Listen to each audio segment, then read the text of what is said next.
संतोष पांडे हमारे साथ, हमारे संवाददाता जुड़ चुके हैं इसी खबर पर ज्यादा जानकारी के लिए। संतोष, अब तक क्या कुछ जानकारी सामने आई है, क्योंकि देखा जा रहा है मनोज कुमार सिंह को ये खास जो पद है मिल गया है, मुख्य सचिव की भूमिका में अब वो निभाते नजर आएंगे और माना जा रहा था कि दुर्गा शंकर मिश्र चौथी बार उनको उनका विस्तार मिलने की, जो सेवा उन्होंने दी है उसका विस्तार मिलने के अनुमान लगाए जा रहे थे, लेकिन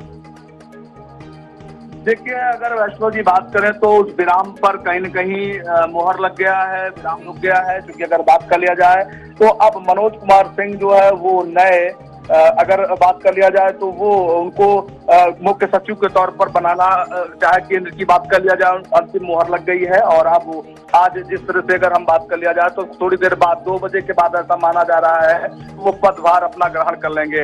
निश्चित तौर पर जिस तरह से अगर हम दुर्गा शंकर मिश्र की बात करें तो अब की चौथी बार उनको ऐसा कहा जा रहा था कि उनका को सेवा विस्तार मिल सकता है, लेकिन ऐसा नहीं हुआ है। और अब जो सबसे ईमानदार आईएएस अफसरों में माने जाते हैं, और अगर हम मुख्यमंत्री योगी आदित्यनाथ की बात करें तो सबसे चहेतों में से एक आईएएस अधिकारी मनोज कुमार सिंह है और उनको कहीं न कहीं अब मुख्य सचिव के तौर पर उत्तर प्रदेश का कार्यभार संभालना होगा। जुलाई के महीने में 2025 में वो रिटायरमेंट होंगे, यानी कि 1 साल पूरी तरह से वो मुख्य सचिव के तौर पर कार्यभार संभाल सकते हैं। उसके बाद देखना होगा कि उनको सेवा विस्तार भी मिल सकता है।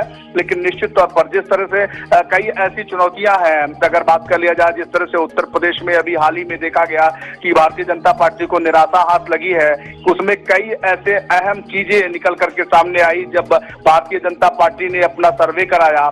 जिस तरह से अगर बात कर लिया जाए पेपर लीक मामले में, ऐसे तमाम मामले को लेकर के जो जनता नाराज थी, चाहे हम बात करें जैसे ग्रामीण क्षेत्रों में थाने और जिस तरह से तहसीलों में तमाम तरह का जो भ्रष्टाचार व्याप्त है, ऐसे कई अंकुशों पर मुख्य सचिव को विराम लगाना होगा।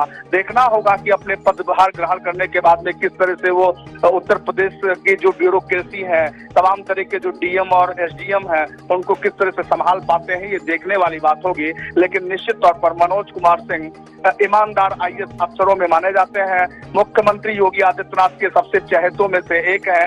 उन्हें ये अहम जिम्मेदारी का जो पद है वो आज मिलना तय माना जा रहा है। और अगर हम दुर्गा शंकर की बात करें तो दुर्गा शंकर को भी कोई अहम जिम्मेदारी मिल सकती है, क्योंकि वो रिटायर हो गए हैं, उनको सेवा विस्तार मिला था। लेकिन ऐसा सूत्रों के हवाले से खबर है कि उन्हें दिल्ली बुलाया जा सकता है और कुछ अहम विभागों की जिम्मेदारी भी मिल सकती है। तो निश्चित तौर पर जो ईमानदार होते हैं उनको भारतीय जनता पार्टी कहीं न कहीं बनाकर चलती है, उनको अहम अपने सेवा में लेती है। और ऐसा माना जा रहा है कि दुर्गा शंकर को भी दिल्ली बुला सकती है भारतीय जनता पार्टी के जो मुखिया हैं। और जिस तरह से हम उत्तर प्रदेश की बात करें तो उत्तर प्रदेश को इस समय साधना मुख्यमंत्री के लिए बहुत ही महत्वपूर्ण है, क्योंकि बहुत अच्छे हिसाब किताब उत्तर प्रदेश में नहीं चल रहे हैं। चुनाव में ये साफ हो गया है। तो निश्चित तौर पर एक बार फिर से कहीं न कहीं उत्तर प्रदेश को साधने के लिए नए मुख्य सचिव के तौर पर मनोज कुमार सिंह का चयन हो गया है।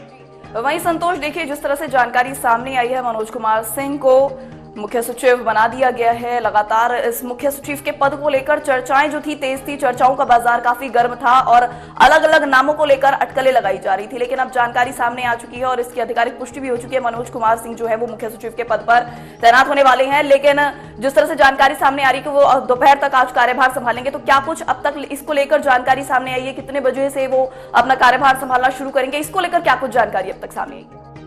देखिए, 2 बजे के बाद ऐसा माना जा रहा है कि वो कार्यभार संभाल सकते हैं, क्योंकि वो उनके पास में जो मेन पद है वो उस पद पर भी बने रहेंगे, यानी कि आईआईडीसी भी पद उनके पास में रहेगा और साथ ही मुख्य सचिव का भी पद संभालेंगे। तो निश्चित तौर पर ऐसा माना जा रहा है कि दोपहर के बाद यानी 2 से 3 बजे के बीच में वो इस कार्यभार को संभाल सकते हैं। फिलहाल ये देखना होगा। लेकिन जिस तरह से अगर हम ब्यूरोक्रेसी की बात करें तो वो बहुत ही महत्वपूर्ण दिन है, क्योंकि सेवा विस्तार 3 बार हो चुका था दुर्गा शंकर मिश्र का, और वो भी एक चहेते सबसे आईएएस अधिकारियों में से एक माने जाते थे। लेकिन कई ऐसे मामले आए उत्तर प्रदेश में, खास तौर पर देखा गया कि लगातार जिस तरह से अगर बात कर लिया जाए वैष्णव जी, तो पेपर लीक मामला, इसको सुधारने में उत्तर प्रदेश में नाकाम साबित रहे हैं जो ब्यूरोक्रेसी से जुड़े लोग हैं।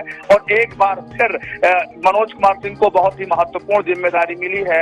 अब देखना होगा कि आज जब अपना पदभार ग्रहण करते हैं तो किस तरह से उत्तर प्रदेश को संभालते हैं। ब्यूरोक्रेसी जो डीएम है, कप्तान है, यानी कि अगर हम बात करें तो तमाम तरह के जो एसडीएम है, इनके यहाँ ऐसा माना जाता है कि तमाम जो इनके बाबू हैं, इनसे जुड़े हुए लोग हैं, उनमें भी भ्रष्टाचार लिप्त होता है। उस पर किस तरह से ये अंकुश लगाते हैं, ये देखने वाली बात होगी। वहीं संतोष, जिस तरह से की जानकारी सामने आई है, माना यह जा रहा था कि दुर्गा मिश्रा जो हैं उनको ही, दुर्गा शंकर मिश्रा को ही चौथी बार सेवा विस्तार का मौका मिल सकता है, लेकिन ये बड़ा उलटफेर प्रदेश में देखने को मिला है। और अगर बात की जाए चौथी बार की, तो इस चौथी बार में उनको मौका ना देकर मनोज कुमार सिंह पर विश्वास जताया गया है। तो क्या कुछ कारण समझ में आ रहे हैं जो दुर्गा मिश्रा को चौथी बार मौका नहीं मिला है?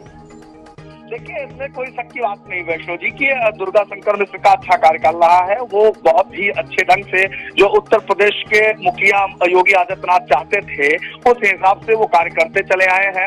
ब्यूरोक्रेसी में कोई बहुत ज्यादा दिक्कतों का सामना नहीं करना पड़ा। लेकिन हाँ, इसमें कोई शक की बात नहीं है कि अब की बार देखा गया कि जो 2024 में चुनाव हुए लोकसभा के, उसमें भारतीय जनता पार्टी को कई मुद्दों पे कहीं न कहीं चुनाव में निराशा हाथ लगी, वोट नहीं मिली। तो ऐसे में अब उत्तर प्रदेश की ब्यूरोक्रेसी को संभालना, देखना, ये मुख्यमंत्री योगी आदित्यनाथ के लिए महत्वपूर्ण होता है।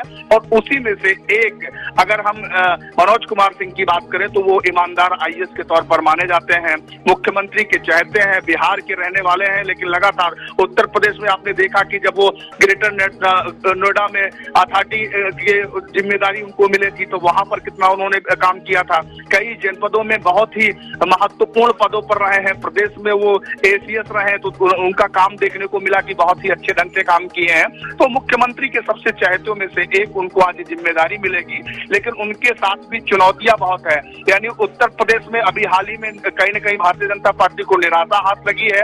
उसमें जो यहाँ की युवा है वो काफी नाराज है।